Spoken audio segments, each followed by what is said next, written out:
இன்னைக்கு அம்மாவுடைய லஞ்சு என்னன்னா மஷ்ரூம் பிரியாணி. மஷ்ரூம்லாம் போட்டாச்சு, முந்திரி பேஸ்ட்லாம் போட்டாச்சு, வேற லெவல்ல இருக்கு. பார்ப்போம். ஒன்ஸ் அப்பான் த டைம் எங்க அம்மா கல்யாணம் ஆகிறதுக்கு முன்ன என்ன சொல்லுவாங்கன்னா, இது மாதிரி சமையல்லாம் கத்துக்கூடாமா, அங்க போனீங்கன்னா ரொம்ப கஷ்டப்படுவ அப்படின்னு சொல்லுவாங்க. அடப்போமா பாத்துக்கலாம் அப்படின்லாம் சொல்லியிருக்கேன். அப்புறம் இங்க நிறைய பேர் நான் சமைச்சு அது டேஸ்ட் இல்லாம அப்படியே அந்த சாப்பாடை வச்சுட்டு போயிடுவாங்க. அதோட வலி ரொம்ப நான் கஷ்டப்பட்டிருக்கேன்.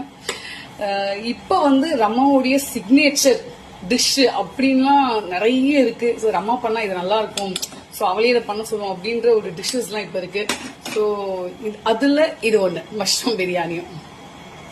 சுட காளான் பிரியாணி ரெடி. மாமனார் மாமியாருக்கு அவ்வளோ விரும்பி சாப்பிட மாட்டாங்க இந்த பிரிஞ்செல்லாம். ஸோ